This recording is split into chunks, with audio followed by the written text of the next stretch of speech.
Salut, bonne semaine les cinéphiles. Cette semaine, je reçois Antoine Harvey, un collectionneur de DVD que j'ai découvert sur TikTok.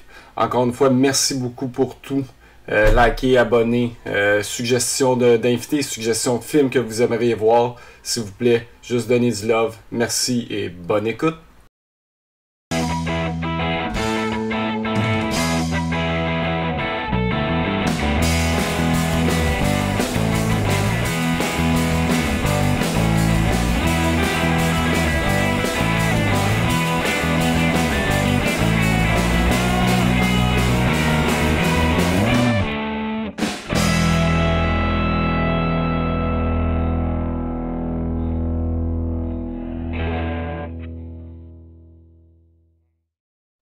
Merci beaucoup, Antoine, d'avoir accepté mon invitation à mon podcast.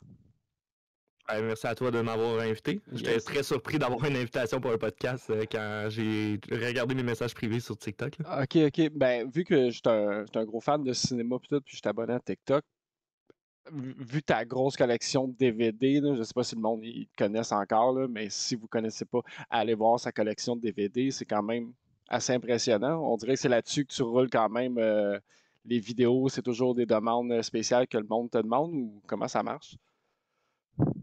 Ben, quand ça a commencé TikTok, pour vrai, ça a commencé vraiment d'une façon assez bizarre. J'ai juste reçu des messages en commentaire, puis j'ai commencé à y répondre, puis ça continue de même. Fait que ça fait 2 ans qu'à chaque jour, je réponds à une question du monde qui me suivent OK. pour présenter ce que j'ai dans ma collection, faire des critiques de films ou des trucs OK. comme ça sur TikTok, là. Excellent.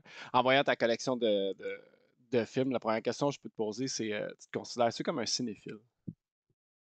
Oui. Oui, quand Je même. pense que oui, je peux me considérer comme cinéphile, parce que j'aime beaucoup le cinéma, j'en regarde beaucoup, j'en consomme beaucoup, autant du cinéma québécois d'ici que du cinéma d'ailleurs. J'en consomme quand même beaucoup, donc oui, je me considère comme un bon Un cinéphile. bon cinéphile. En voyant ta collection de DVD, est-ce que tu trouves que à cette heure, je sais pas quel âge que J'ai 25. tu as 25 ans, est-ce que tu as connu, mettons, je vais pas dire l'apogée, là, mais la location de L'apogée des DVD? vidéoclips. Ouais, exactement. T'étais-tu là-dedans ou t'as vraiment vu ça dégrader vers la fin?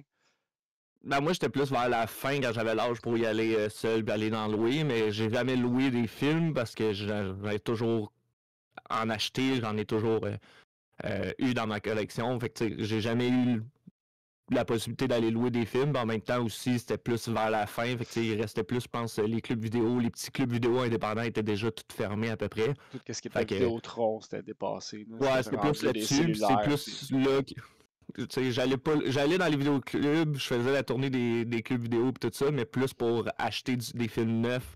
Parce que c'était là aussi qu'on pouvait en trouver autant que dans des magasins de grande surface. Fait que je faisais la tournée là, mais jamais pour les louer, juste pour les acheter, puis acheter du neuf, pas du usagé, là. Non, c'est sûr. Euh, Est-ce que tu trouves que c'est plus avantageux regarder un DVD ou directement du site de streaming? Ben, c'est sûr que pour moi, la qualité est mieux sur un Blu-ray parce que t'as une meilleure compression de l'image, t'as un meilleur son, t'as quand même pas tout dépendant de si t'as une bonne vitesse Internet ou pas, ben c'est sûr que le streaming va jouer en jeu avec ta qualité Internet.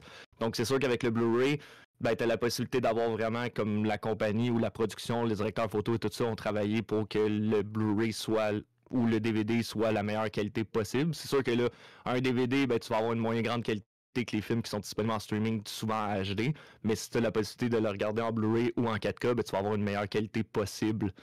Donc, pour moi, ça prime sur le streaming pour la qualité vidéo. Donc, pour moi, c'est un peu plus important quand on regarde un film, on attend d'avoir une bonne qualité, là. Ah, c'est sûr. J'avais jamais pensé non plus. Tu sais, je suis plus streaming, là, vu que je suis abonné à pas mal tous les sites qu'on a, ben, qu'on peut avoir, puis tout. Puis j'avais jamais pensé à la qualité de l'image. Tu sais, je regarde quand même mes films sur pas une vieille TV, là, comme c'est pas cathodique, là, mettons, là, c'est une TV plat, là, mais tu sais, j'ai jamais pensé non plus. Un Ben, des c'est parce que peu avantages de importe. DVD, c'est le 4K puis tout, c'est vrai que. Ben, c'est parce que même quand tu arrives sur une plateforme ou quelque chose de même, il y a toujours une compression qui est faite par le web, il y a toujours une compression, donc tu as quand même une qualité HD, mais tu as une qualité moindre HD que directement sur le Blu-ray, qui est du 1080 et tout ça. Donc, tu as une compression qui fait que ben, certains petits aspects, plutôt dans les couleurs très, très vives ou dans les noirs, ben, on va voir une différence de qualité. Des fois, on va plus avoir du grain numérique dans un film qui est en streaming que par contre sur un Blu-ray ou un DVD, par exemple. Ouais, c'est sûr. Ça serait la grosse différence qu'on pourrait avoir entre le DVD et les sites de streaming. Ouais, puis le site au moins le DVD aussi, en même temps, quand tu l'achètes, ben, il est à toi. Si tu t'en prends soin, tu peux le garder quand même assez longtemps, contrairement à un streaming. Si tu collectionnes les DVD, là, ouais, si ben, vous c'est savez ça. Ben, pas c'est qui Antoine, il y a quand même... T'en as combien? Tu sais-tu par cœur ou... Dernièrement que j'ai calculé, j'en avais autour de 10 000 DVD dans ma collection. Fait que ça traîne partout. J'ai une pièce pour ça que je filme mes vidéos, mais elles sont pas toutes là parce que ça rentre pas toutes. Là. Puis là, on va aller vers le vif du sujet. Mettons, si tu avais à choisir un film préféré, ce serait lequel?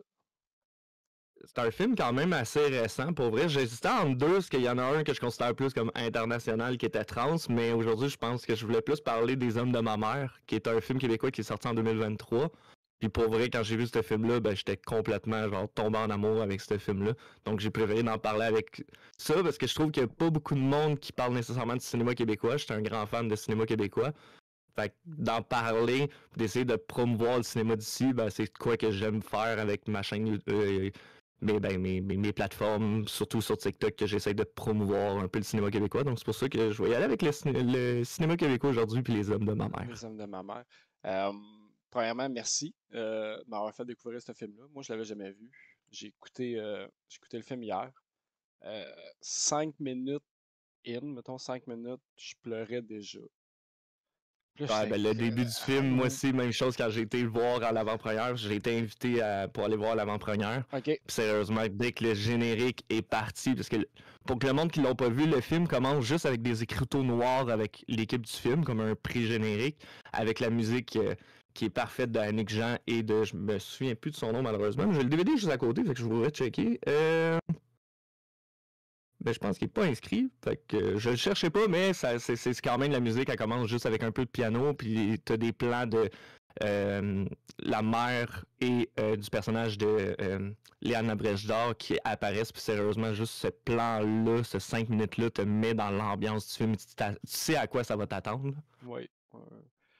Non, c'est venu me toucher quand même. Ma mère, elle vient de guérir d'un cancer, puis tout. Puis là, c'est la mère du personnage principal qui demande l'assistance pour mourir. Puis là, c'est quand même, je vais pas dire lourd, mais c'est quand même un bon 5 minutes où c'est eux dans le lit, puis qui font juste dire qu'ils s'aiment jusqu'à ce que l'infirmière arrive, puis fasse le speech. Je pense qu'ils ont à faire. Mais j'ai trouvé ça excellent. C'est quoi qui t'a attiré directement dans ce film-là? Pour vrai, je pense. C'est un de mes films. Ben moi, j'ai toujours été gros fan de cinéma québécois. Oui, je suis fan du cinéma de drame.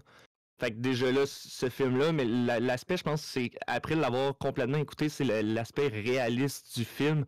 Oui, c'est un drame, mais sérieusement, le jeu des acteurs et tout ça est tellement rendu simple et réaliste que des fois, même, il y a des petites jokes, des fois qui sont poches, mais c'est juste des blagues qui détendent l'atmosphère. Donc vraiment, t'as pas l'impression d'être dans un drame et qui est comme écrit, puis c'est juste comme on va juste faire pleurer le monde. C'est vraiment comme on dirait qu'ils ont été captés, juste une histoire tellement réaliste qui est rendue possible ça avec le jeu des acteurs. Donc quand tu regardes le film, ben, t'as juste l'impression de quasiment regarder un documentaire plutôt que de regarder un film qui est écrit pour vraiment faire pleurer le monde. Là. Donc c'est vraiment ça, l'aspect au complet.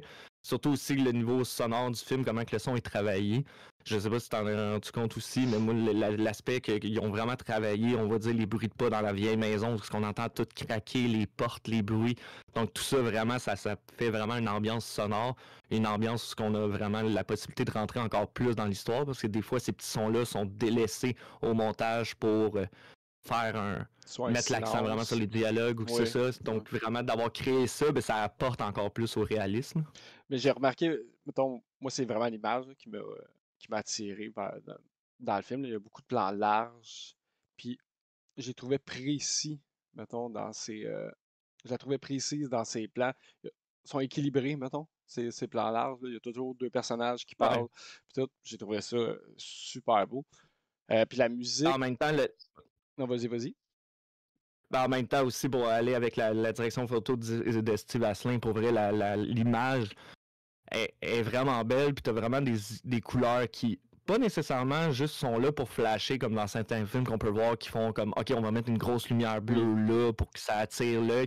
C'est vraiment encore là une direction photo qui est très, très, très, très, très, très, disons, sobre un peu aussi, mais en même temps aussi la réalisation d'Annick Jean qui fait que ben, tu sais, des fois, il y a une scène de dialogue, mais au lieu de faire d'un chant contre chant super rapide en deux plans, ben, elle va laisser vraiment sa caméra posée, qui s'avance tranquillement. Donc, on a vraiment des longs plans dans les scènes de dialogue qui font vraiment qu'on se concentre encore plus sur les dialogues, puis essayer de comprendre l'émotion des personnages, de qu'est-ce que le monde de l'équipe essaie de raconter, plutôt que juste comme, OK, on va mettre un plan ici, on va mettre un plan là pour dynamiser la chose, mais en fait, c'est vraiment comme très sobre comme film, fait que ça laisse vraiment la place aux acteurs puis au jeu des acteurs de nous raconter l'histoire plutôt que d'avoir comme des plans ou une direction photo qui essaye d'attirer l'œil. OK. Si tu avais à choisir ta scène préférée du film, quelle, ou le Ben, moment en même temps, clé, je veux mettons le moment clé qui. Ah, tu veux pas, ouais. Tu veux pas non plus ben, spoiler le moment clé, c'est sûr que le moment où ce que j'ai accroché au film, c'est les 5 premières minutes, mais pour vrai, je pense que la scène, c'est vraiment la scène entre le personnage de Elsie. Elsie, qui est Léana Brechdor, et le personnage de Patrick Huard à la fin, parce que tout le film est autour que la mère, elle a demandé à Elsie d'aller rencontrer ces 5 hommes qu'elle a mariés dans sa vie, puis d'essayer de trouver un endroit pour Lancer ses déposer cendres. les cendres, en fait, c'est ça? Ouais, ouais. Et ben, vraiment, la scène entre... la plupart des scènes entre le personnage de Patrick Huard et de Léane Labrèche-Dard pour vrai, sont venues me vraiment accrocher, mais la fin est encore plus magistrale pour vrai, selon moi. Donc, pour vrai, oui. On spoil un peu, mais en même temps, on s'attend un peu c'est quoi. Là. C'est pas un scénario avec des grands revirements de situation non plus. Là. Non, mais j'ai quand même été choqué là, sur quand Gabi dit, mettons, le pourquoi il est parti à Paris. Ouais, au sein Je- du souper Ouais, dans mais l'appartement de Gabi. exactement, Ouais. j'aurais pensé que ça aurait été pire que ça. Je sais pas si tu comprends ce que je veux dire. Ouais, ouais, oui. Tu sais, j'aurais pensé qu'il aurait été numéro 2 au lieu de numéro 1 avec la personne X. Mais Mhm. non, sinon ton personnage préféré. Mon personnage préféré, Ouais. je dirais probablement le personnage de Marc Messier. Ah, ok. Ah oui. Tu vois, moi, Ouais, pour vrai, c'est parce que c'est ça que j'ai pas été capable d'embarquer dedans, vu que on dirait que c'est plus moi, là, vu que j'associe Marc Messier à tous les autres rôles qu'il a joué. Vu qu'il jouait un monsieur d'un certain âge, là, tu sais, c'est quand même, je pense qu'il est Mhm. censé d'avoir 70 ans, peut-être même 80. Tu sais. Puis c'est censé être un petit monsieur mêlé, là. Fait que c'est peut-être lui que j'ai moins accroché. Ah ben moi j'ai vraiment aimé parce que toute l'évolution on dirait du personnage, l'arc narratif de Elsie est vraiment approché avec ce personnage-là. Puis j'ai l'impression que c'est ce personnage-là qui l'a fait un peu grandir, disons, qui essaie de la faire raconter comme tous les petits aspects de la vie, d'essayer de OK, ben tu C'est prends soin du monde autour c'est de vrai qu'il y a toi, de bons t'essayes de. conseils, mettons, à toutes les fois qu'il va y parler. Il y a toujours le petit mot qui. Tu sais, je parle pas Le du petit mot personnage en parfait, là. tant que tel, là, mais tu sais, vraiment, moi, c'est l'acteur qui joue le rôle, là. C'est ce Mhm. qui me perturbe un peu, là. Mais c'est vrai que dans le film, au début, je pense que ça marche pas trop. Le monsieur, justement, Il est un peu perdu, là, ouais, il c'est est un ça, il peu est quand même âgé sur les pilules. Puis, mais c'est vrai qu'il y a toujours de bons conseils. À toutes les fois, il y a toujours la petite phrase qui fait réagir Elsie. Puis, ouais. euh, Mais en même temps aussi pour venir au personnage, je pense que Mais la relation des deux personnages que je préfère, je pense, c'est le personnage de Elsie avec le rôle de Eve, ben, qui est interprété par Benoît Gouin. Je pense que les deux, quand même, c'est le fait que le film, il est pas aussi, disons, intense et décourageant et triste comme qu'il est, parce que ces deux personnages-là se prennent pas vraiment au sérieux. Fait que leur conversation, c'est quand même assez drôle. Tu Donc, parles je pense que la relation des deux, je les aime bien. du monsieur Au bar. le propriétaire de bar avec Sandrine, Ouais. Sandrine Brisson Sandrine Brisson. qui joue la barmaid. Là. Ça a été un le rôle de des Michou. ça a été un des bons moments là, du film que j'ai vraiment apprécié. Là. Elle, cette comédienne-là, je l'adore, là, dans tous les rôles qu'elle a fait. Tu sais, c'est plate, je trouve qu'elle. Pas que c'est le même rôle, là, mais tu sais, elle joue le rôle d'une madame qui.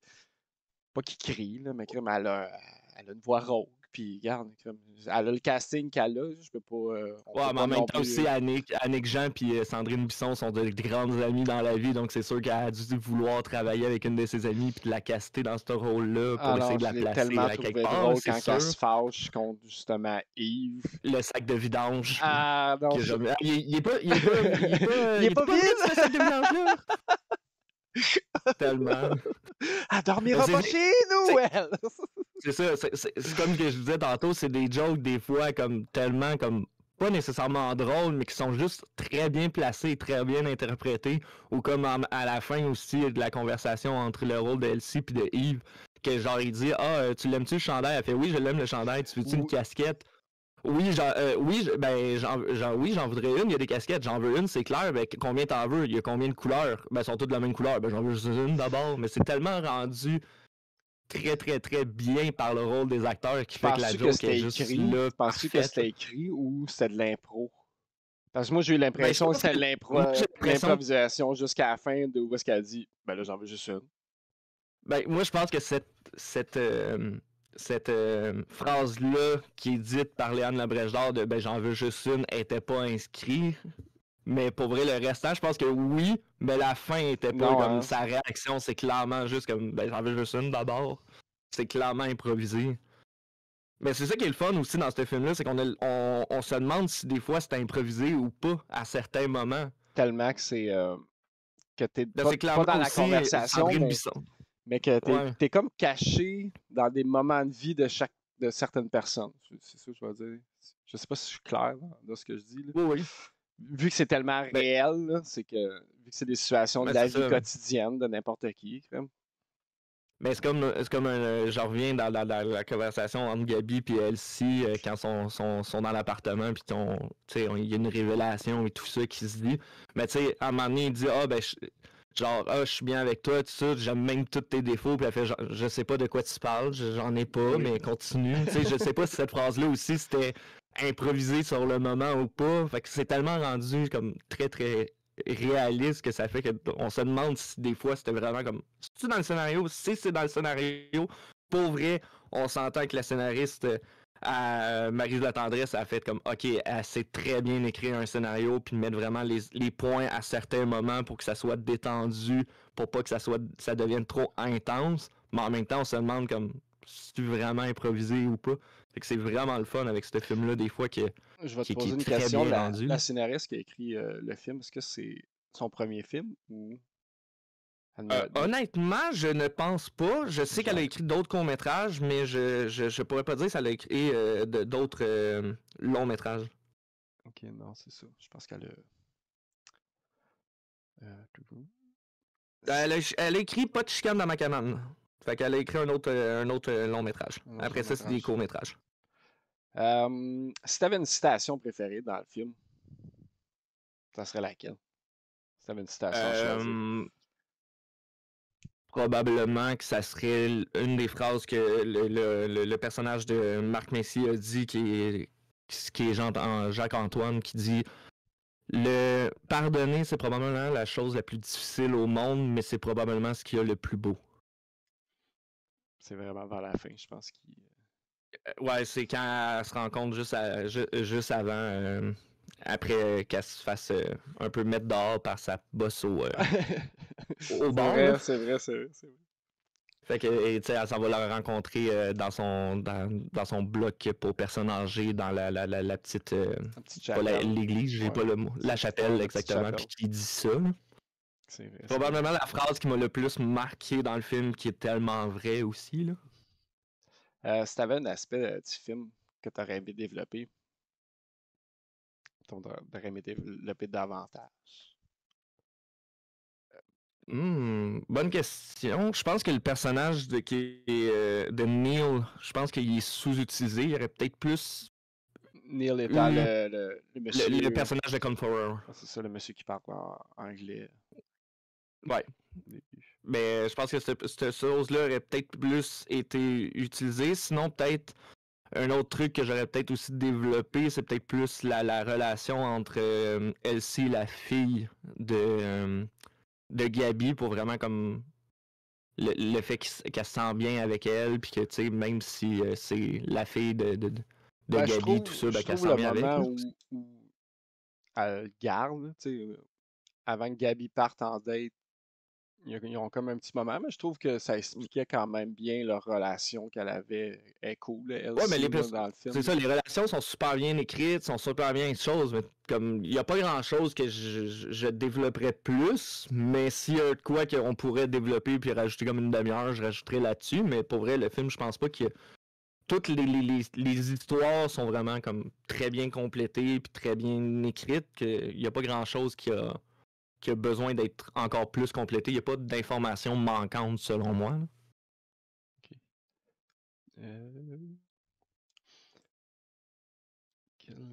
T'as une minute, là, parce que j'ai beaucoup de questions, là, j'en ai.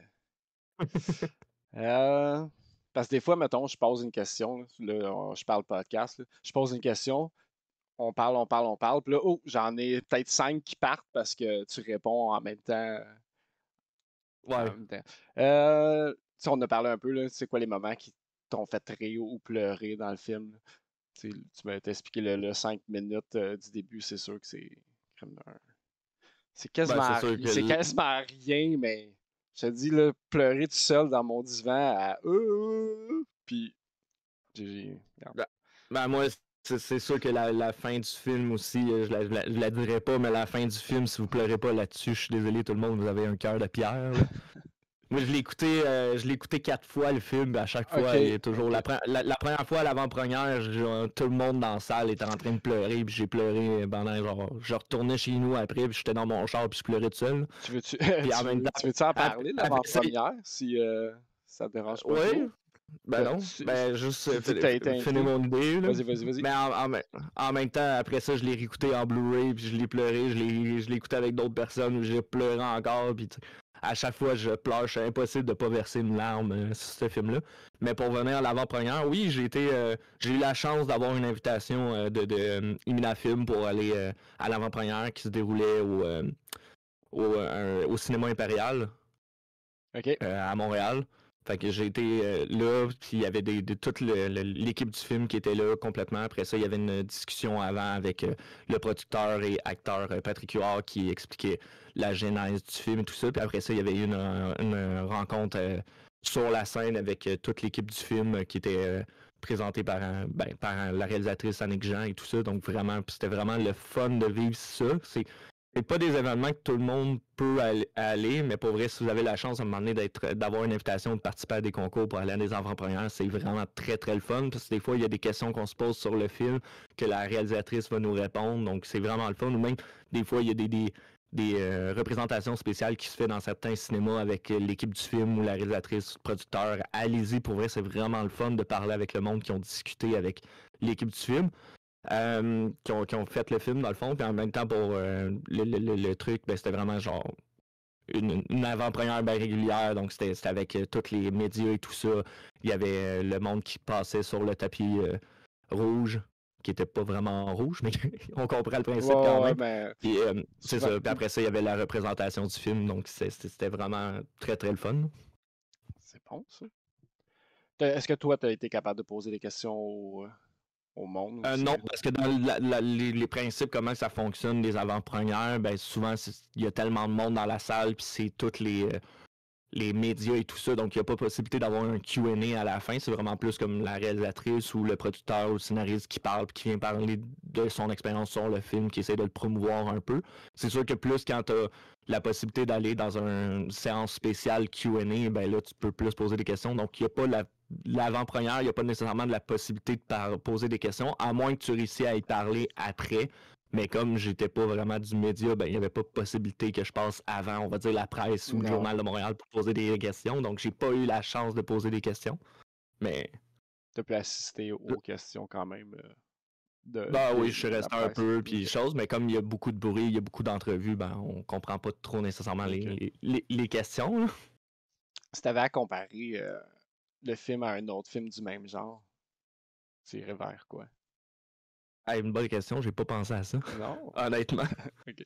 Mais mettons, on peut switcher. Puis tout, là, mettons, tu dis que tu aimes vraiment. Ben, On peut parler un de autre cinéma. film qui est dans le Un autre film qui est dans le même genre, mais qui est pas aussi drame, probablement peut-être comme People Like Us, avec Chris Pine et Elizabeth Banks, qui est un film un peu dans le même genre, mais lui, il est un peu plus axé sur la comédie dramatique que le drame carrément. Mais je le comparais un peu à ce film-là par ses grands termes, puis son histoire en fait, là.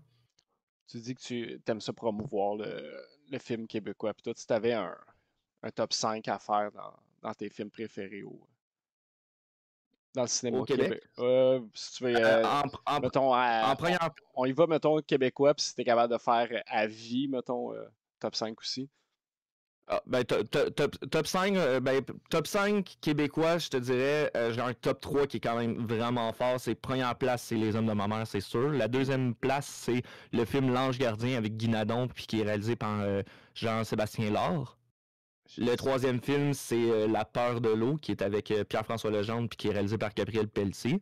En quatrième place, je te dirais probablement peut-être Carmina, 2. Ok, Je oui. sais que le monde préfère le Non, 1, mais moi j'aime bien le non, 2. je J'aime pense que bien j'aime mieux le 2. l'absurdité du deuxième. J'aime mieux le 2, je pense. C'est juste la phrase qui m'a marqué, c'est Squitch Quick. Pour ceux qui l'ont vu, il capote sur le fromage en grains, puis il fait juste le personnage de Il Yves fait, Petit fait juste oui, répéter c'est Squish vrai. Quick. C'est vrai, c'est vrai. Fait qu'il y a ce film-là. Puis quatrième place, très bonne question pour la cinquième place. Je suis en train de me demander. Si je te donne une J'ai suggestion, jamais pensé à un les cinquième boys, place. si je te donne les boys, je sais que C'est pas c'est... vraiment dans mon truc, mais probablement, je te dirais comme soit peut-être la run que j'ai beaucoup aimé. Oui, c'est vrai, avec le jeune de Ramdam, là, c'est plate. Jason Roy l'éveillé. Oui, c'est vrai. Ça m'avait marqué, ce film-là. J'avais... Oui, c'est vrai. Si personne n'a vu le film La Run, je pense que c'est Jason Roy l'éveillé qui Oui, reprend une run de drogue pour... Je sais pas si c'est pour se c'est dans le sortir de fond, la... son père il s'est suicidé, mais il a été capable d'être sauvé par son fils, mais il a une dette envers des dealers et tout ça. Donc lui, il décide, le personnage de Jason Roy l'éveillé, de reprendre, de rentrer dans le monde de la drogue parce qu'un de ses amis travaille là-dedans pour essayer de rembourser la dette de son père et essayer en même temps de le sauver. C'est vrai, c'est vrai. Puis... Ceux qui l'ont vu, c'est un super bon film. Puis en plus, c'est un film québécois indépendant, donc c'est vraiment le fun. Mais il est compliqué à trouver, là. Je pense sur YouTube. Je suis pas sûr, là. Je veux pas non plus... Non, il a été Non, il est retiré. enlevé. Ok. Ben, je pense que c'est là-dessus. J'avais vu la... sur YouTube. Si vous avez la chance, non, pour vrai, parce que je connais Damien et Leonardo Fuca, ceux qui l'ont réalisé puis écrit, ils vont le sortir bientôt sur des plateformes. Fait que attendez de le voir pour avoir des streamings légales, là. Allez pas vers des trucs, puis allez jamais vers les trucs de streaming illégal. Je suis désolé, c'est mon petit côté copyright. Non, mais je comprends ça, là, en étant... C'est sûr, là. C'est avec ça que eux puissent continuer. Puis, tu sais, si tu vas pas voir le premier film de cette personne-là, ben il pourra pas en faire un deuxième puis un troisième si vous lui donnez pas de l'argent, là. Fait que... Non, mais n'importe quel film, il faut respecter les droits d'auteur, puis il faut vraiment aller le payer, soit aller le voir en salle, aller le voir sur une plateforme de streaming, le louer ou l'acheter en DVD carrément, là. Ouais. Puis, mettons, si t'avais... je vais pas dire all time, là, mais mettons, en anglais ou peu importe, si t'avais un top 5 On va Un dire. top 5, j'ai jamais vraiment pensé à un gros top 5, mais un top 3, c'est clair que en première place, je te dirais que ça serait peut-être Trans, mais je suis en train d'hésiter s'il passe pas en deuxième position avec Les Hommes de ma mère. Ok. Donc Les Hommes de Ça ma t'a mère en première vraiment, place ça ou t'a Trans. vraiment touché le film Les Hommes de ma mère. Pour Oui, vrai. Ben, oui, vraiment. la première fois quand je t'ai posé la question à savoir quel film tu veux, tu sais, mon film préféré, tu sais, je m'attends toujours à quand même des gros films. Ouais. Genre Star Wars, Dune ou Ben, tu des sais, affaires de mettons, même. Là. je te dis mes deux premiers épisodes, j'ai Blade Runner, puis après ça, j'ai eu Ouais. Jaws, Les Dents de la Mer. Fait que, tu sais, je Moi, m'attendais à je avoir t'ai un vu avec le troisième, film après ça. Trans, le Danny Boyle, puis Les Hommes de ma mère, un film Exact. québécois. 2023, puis là, j'étais comme, oh, ok, mais regarde, j'ai super apprécié le film, là, c'était super Ouais, bon. puis Trans, c'est un film de 2013 qui est réalisé par Danny Boyle qui a fait les 28 20 Days Later, puis qui a fait Sunshine, qui a fait Yesterday dernièrement. Donc, pour vrai, c'est une pépite méconnue de sa filmographie. Si vous l'avez pas vu, allez le voir aussi, là, parce que j'hésitais pour vrai en parler entre les deux. Mais comme quand j'ai de la possibilité de parler de films québécois, ben, c'est sûr que je vais en parler. Là. Ah, je comprends ça. Là. Comme je t'ai dit, j'avais pas. Tu m'as pris de dépourvu la première fois que tu m'as dit. Ben, après ça, je t'ai dit, il est disponible sur Crave, fait que si tu veux aller le voir avant l'entrevue, Ah, parce mais que y a pas j'essaie grand monde qui le voit. j'essaie le plus possible de voir les films que le monde me parle. Tu sais, même Les Dents de la Mer, je n'avais jamais vu. Tu sais, je sais c'est quoi le film Jaws, mais j'avais jamais vu le film encore. Puis, regarde, je me mets dans l'œil pour une première fois, puis regarde, j'apprécie à date tous les films que j'ai vus. Cool. Tu sais, j'ai bien des questions sur la scène la plus choquante pour toi, puis quelle leçon. La scène Ouais, vas-y, la plus choquante. la plus choquante, Ouais. Sans, ben, parce probablement parce que c'est dur la sans discussion. spoiler, ouais, c'est ça. Ouais, c'est ça. Mais il y en a deux. Il y a la discussion où ce qu'il y a dans le souper de l'appartement de Gabi, où ce que, ben, il y a une révélation, ou sinon le moment où ce que Elsie et le personnage de Patrick Huard, qui je me souviens plus malheureusement de son nom, je pense que c'est C'est Paul. Paul, oui. Ouais. Parce qu'elle est face à la fin, puis elle marque d'autres Ah, puis pour le monde choses. qui l'écoute et qui dit hey, mais il se souvient de ces noms de ces personnages-là. Non, je dois vous avouer que j'ai triché un peu. J'ai le DVD à côté de moi pour les noms des personnes. Puis sinon, j'ai la page de IMDB Ouais. du film ouvert pour avoir les noms des personnages. Donc, je triche un peu pour me souvenir des noms.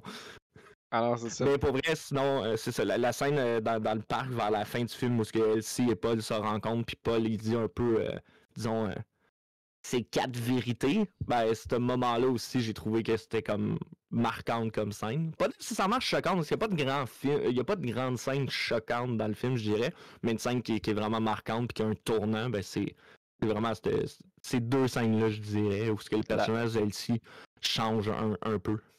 Puis comment tu trouves que dans le film, il utilise la musique pour renforcer les émotions?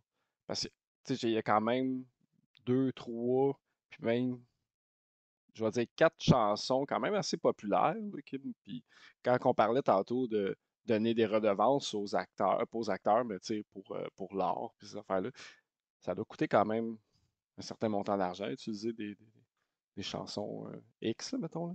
Je pourrais pas te nommer les 3-4 chansons, mais je sais qu'ils m'ont quand même marqué quand je l'ai écouté. Là. Ben, c'est sûr que la plupart des musiques dans ce film-là est composée pour le film par Annick Jean et par sa collaboratrice, que malheureusement, pour vrai, je m'excuse à elle, je me souviens pas de son nom. Mais c'est ça, la plupart des musiques, je sais qu'il y a une ou deux tunes que je pense qui a été utilisées, mais pour vrai, je m'en souviens pas exactement lesquelles. Mais c'est sûr que je pense que c'était Xavier Dolan qui disait que pour avoir une musique de film québécois dans sa musique, ça coûte des fois plus cher que d'aller chercher une tune de YouTube ou quelque chose de même. Donc c'est complètement stupide selon moi. Mais il reste quand même que oui, ça coûte quand même très cher d'aller chercher des tunes existantes pour le placer dans le film. C'est des droits d'auteur qu'il faut se mettre, puis des fois ça coûte un peu plus cher, donc c'est à voir avec les compagnies de distribution de musique. Ouais. Euh, Qu'est-ce qui rend les personnages du film si intéressants, tu penses? Comme j'ai dit depuis le début, c'est le côté réaliste, c'est le côté que ben ils sont pas sont pas nécessairement, sont un peu dans le cliché. Bon, tu sais, on a la personne, la jeune fille un peu rebelle, t'as le père un peu protecteur qui était pas nécessairement là, t'as le personnage un peu vieillissant qui a eu une vie un peu plus misérable. Mais sinon, ben, tout ça, c'est le fait que ça passe pas vraiment par le jeu des acteurs puis les dialogues qui sont vraiment le côté réaliste, qu'il n'y a pas vraiment, on dirait, de clichés ou de phrases qu'on a déjà entendues des milliers de fois dans des films. Donc je pense que le côté qui rend les personnages si attachants, ben, c'est justement le fait que ben, chaque personnage a vraiment, on dirait, sa propre backstory qui fait que les personnages, ben, on sent qu'ils sont vivants, on dirait vraiment qu'ils sont réels, qu'on n'a pas juste l'impression qu'ils sont là pour raconter une histoire, mais qu'ils sont vraiment là comme si on vivait, puis on se demandait qu'est-ce qui se passait avant, puis qu'est-ce qui se passe après pour ces personnages-là. Puis le fait vraiment que ben, les jeux des acteurs le rendent jouent aussi de façon réaliste qu'on oublie vraiment si on dirait que c'est improvisé ou pas. Là. OK. Mettons, je vais closer la partie avec le film. Mettons, si tu avais à recommander le film à quelqu'un qui l'a jamais vu, qu'est-ce que tu dirais pour le convaincre de le regarder? Ben, c'est un film extrêmement touchant, c'est un film qui fait réfléchir, c'est un film qui, je pense qu'il faut qu'on se voit à plusieurs puis voir, parler avec du monde qui l'ont vu le film parce que ça apporte vraiment des aspects qu'on peut se poser des questions de on est-tu assez là présent pour nos proches, est-ce qu'on a mis de l'emphase sur quelque chose qu'il fallait pas. C'est vraiment de quoi que aussi en même temps, ben, c'est un film qui est extrêmement touchant, qui fait réfléchir, c'est un film qui en même temps nous fait rire par certains moments. C'est un film qui est extrêmement bien travaillé. Puis ça dirait pour ça que je dirais d'aller le voir. Puis comme que je dis, si vous pleurez pas à la fin du film, ben, c'est clair, net et précis que vous avez un cœur de pierre. C'est sûr, c'est sûr. OK, on va finir avec Les Hommes de ma mère. Si tu veux qu'on peut continuer à parler de cinéma et tout, qu'est-ce qui t'attire, toi, dans le monde du cinéma, mettons? Si tu avais à choisir un travail. Ben moi, c'est sûr que c'est la direction photo. C'est ce que je fais principalement OK. dans la vie. C'est de la direction photo. C'est le fait de pouvoir Est-ce que mettre en image des mots. Est-ce que tu as étudié dans. J'ai étudié en cinéma, oui, au cégep, mais j'ai OK. pas été à l'université par pas la poussé, suite. là. Après ça, j'ai eu des formations à plusieurs endroits, puis j'ai commencé à faire mes propres affaires, mes propres courts-métrages et tout ça. Là. C'est cool. Ben, c'est vraiment le fait de raconter des histoires, le fait que on peut vraiment créer des univers vraiment weird. Le premier film qui m'a donné envie de travailler dans le monde du cinéma puis de faire du cinéma, le monde me juge à chaque fois que je dis ça, mais c'est Space Jam. Ben, Juste- encore. Je te jugerai pas. Crime, pour vrai, c'est un excellent film. C'est un super bon film. Puis, je pense que tu étais dans la catégorie d'âge, là, 25. 25, ben le film est quand même sorti en 80. Ouais, là, c'est moi, 16, c'est fait moi que qui, c'est moi qui est trop vieux parce que je suis allé le voir au cinéma. Fait que c'est impossible que tu es allé le voir au cinéma. Parce que moi, Non, j'étais jeune. moi, je l'ai- Moi, j'étais jeune. Il est sorti en 96, Ah, fait que, ok. il est sorti des années avant ma naissance. Là. Ah non, c'est ça. Excuse-moi, c'est moi qui. C'est vrai. Non, les deux premiers films que j'ai vus dans ma vie, c'est Space Jam puis Est-ce que Chat tu et te Chien. rappelles? Est-ce que tu te rappelles où et quand? Pour Space Jam, je m'en souviens pas pour être honnête. Mais Chat et Chien, ça, je m'en souviens, c'est chez des amis à mes parents que genre ben eux autres faisaient leur souper, fait qu'ils Là, je nous te avaient mis pose moi et la ma soeur question. dans le sous-sol. puis ils Chat et l'écoutaient. chien, est-ce que c'est les chats et des chiens espions? C'est ça? Oui, Oui, hein, exact. ils ont tous des gadgets sur. J'ai juste la pochette. On dirait que j'ai juste la pochette dans le visage où c'est des chats et Ouais, des chiens qui se t'as le chat regardent. puis le chien avec les petits micros, là. C'est puis ça, qui ok. se regardent, ouais, exactement. Ok. C'est le premier film que je me souviens d'avoir vu. Ok. Puis un des films qui m'a vraiment accroché du côté de drame, c'est August Rush, avec Robin Williams, avec Jonathan Rhys Meyers. Le titre Que en je sais pas si tu l'as vu français, aussi. August Rush. August Rush. C'est le nom du personnage, c'est ça le titre du film, mais qui m'a vraiment accroché sur le côté drame des films. Ça, je me souviens, je l'avais vu un dîner au primaire que genre il mouillait, on pouvait pas aller dehors, fait qu'ils nous avaient mis devant un film, c'était ce film-là qui avait joué, puis c'était comme OK, c'est bon là. Ah, ok, ça a l'air d'un petit jeune homme qui joue de la guitare. Ouais, c'est Freddie Highmore qui joue le rôle principal qu'on peut voir dernièrement dans Le Bon Docteur, dans The Good Doctor, que le monde le connaisse un peu plus pour ça. Là. Non, j'ai pas. Je suis pas le. Tu sais, j'ai jamais vu ça. Je pense pas. Freddy. Ok, c'est un monsieur Walt Disney. Spiderwick, pis tout. Ok. Ouais, exact. Les chroniques de Spiderwick. Fait que c'est ici. Fait que, comme tu dis, tu es directeur photo. Si tu avais un film, un go-to pour justement le meilleur directeur photo, allez voir ce film-là parce que si tu avais à choisir un film qui. Ben, c'est sûr que genre Mommy ou Incendie, André Turpin est quand même un très très bon directeur photo au Québec aussi. Puis fait que c'est sûr que j'irais vers lui ou sinon j'irais vers Roger Deakins aussi, peu importe le film qu'il a fait. Ce gars-là a travaillé aussi sur 1917, Skyfall et tout ça. Donc tous les films qui fait Roger Deakins est quand même excellent comme directeur photo. Fait qu'André Turpin et Roger Deakins, je dirais que c'est deux go-to directeurs photo que j'aime bien. Sinon, plus au Québec, pour les directeurs photos, il y a Jérôme Sabourin ou Claudine Sauvé aussi que j'aime beaucoup leur travail.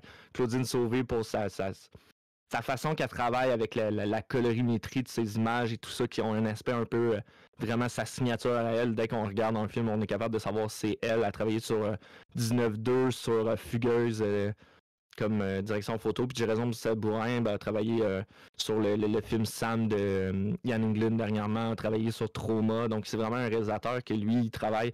Ben, en fait, les deux, Claudine Sauvé et Jérôme Sabourin, c'est deux directeurs photo qui travaillent plus avec, on dirait, les caméras à l'épaule ou caméras sur des rigs et tout ça, pas vraiment des plans posés, mais vraiment des caméras à l'épaule qui bougent un peu plus. C'est vraiment deux directeurs photo qui savent travailler le plan séquence ou les plans extrêmement longs. Donc, pour vrai, c'est comme deux go-to. Ça serait-tu un rêve de faire un plan séquence?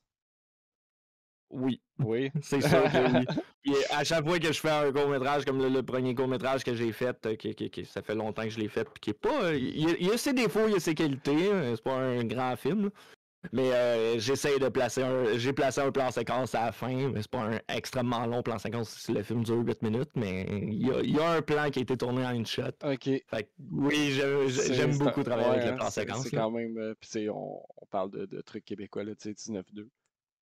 Si on peut parler du ou sinon King Dave aussi. King Dave, je suis allé voir la pièce de théâtre. J'ai pas vu.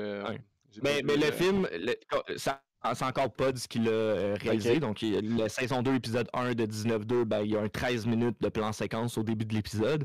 Mais King Dave, c'est 90 minutes de plan séquence. Est-ce que tu sais à combien qu'il l'a. En combien de plans il l'a tourné? Ils l'ont tourné en 5 plans et c'est la 4e prise qu'ils ont pris pour le film. Fait qu'en 5 soirs, ils l'ont tourné en 5 soirs, mais dans le fond, une shot par soir. Ça coupe jamais. King Dave, il n'y a jamais aucune coupure dans... Non, aucune coupure. Contrairement à comme Birdman, où ce que le monde pense que c'est un plan séquence, ben c'est plusieurs plans séquences. Ouais, c'est ça, je m'en dire. Même 19-17 aussi, il y a des fois où, je pense que c'est 3 longs plans séquences, 19-17, ça se peut-tu? 19-2, le premier... non, pas 19-2, le film... Le film de guerre. Ah, 1917, oui. Excuse-moi, 1917. Je pense que c'était 2, 3, peut-être 4 plans séquences qui ont rabouté puis ça finit par... C'est des plans séquences qu'ils ont mis, je pense que c'est 5 ou... c'est des plans séquences d'environ une douzaine de minutes qu'ils ont remis ensemble. C'est ça, je savais que c'était pas un... Ça a l'air d'un long plan séquence, mais là, tu me dis que King Dave... King Dave, c'est 90 minutes de plan séquence. Pour vrai, impossible. Allez voir... Impossible. Oui, c'est possible. C'est possible. Je vais aller voir. C'est ça, je vais aller voir. Ils ont fait des trucs de making of, des vidéos de making of, et pour vrai, je sais pas si vous savez comment ça peut être épuisant, mais 90 minutes sur le c'est Jérôme Sabourin qui a fait ce truc-là, puis pour vrai, ils ont vraiment travaillé, ils se sont vraiment entraînés, tout ça. C'est un parcours de... C'était un parcours, je pense, de 1,7 km qu'ils ont fait, puis avec dans le métro, sur les rues, ils ont construit des décors mobiles dans des boîtes de camions 18 roues où ils ont construit genre une chambre d'hôtel pour amener d'un point A à un point B. C'est vraiment complètement fou comment ils ont fait, mais c'est vraiment 90 minutes non-stop. Ça arrête pas, il n'y a pas de fausse coupe. C'est vraiment un plan séquence de 90 minutes. Mais je vais Fait aller, qu'ils ont je vais parti aller le film voir, je vais aller voir à la ça. prise 1, puis ils n'ont jamais arrêté. Il y a juste au début du film, il y a un 2 minutes au début du film qui est comme un. Parce que dans le fond, pour ceux qui l'ont pas vu, puis la pièce aussi, là, c'est un gars qui raconte son histoire. Donc, pour expliquer pourquoi que le gars, ben, normalement, dans l'histoire du film, il a 16 ans, mais là, on le voit qu'il a 46 ans. Ben, ils ont fait un genre de plan au début un peu plus Oh, imaginatif, que là, il n'y a pas de plan séquence, mais à partir du moment où ils rouvrent les portes du métro, ce plan séquence-là commence là. Donc, tu as une scène de 2 minutes au début du film qui n'est pas un plan séquence, mais après le reste, c'est vraiment un plan séquence.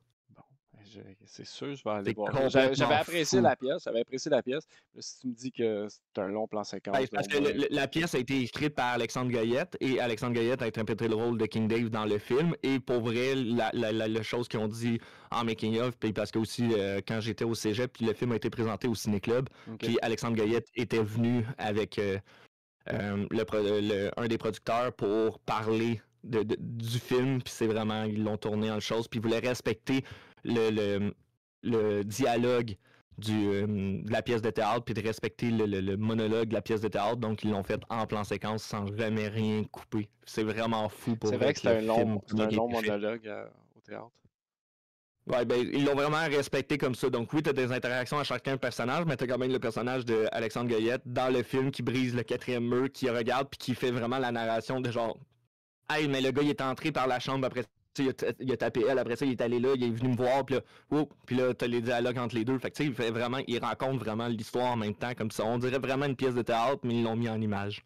Okay. C'est vraiment le fun de la façon qu'ils l'ont fait. Ben, je vais aller voir. Mais c'est vraiment un plan séquence. C'est pas de fausse coupe, c'est vraiment 90 minutes, un plan. Excellent. Hey, merci Antoine d'avoir participé à mon podcast. C'est super fin. Si vous ne connaissez pas Antoine, vous pouvez aller suivre sur TikTok. Je ne sais pas c'est quoi ton nom au complet. Mon TikTok, c'est Antoine Harvey Cinéma. Antoine Harvey Cinéma. Excellent. Fait que, je te remercie beaucoup.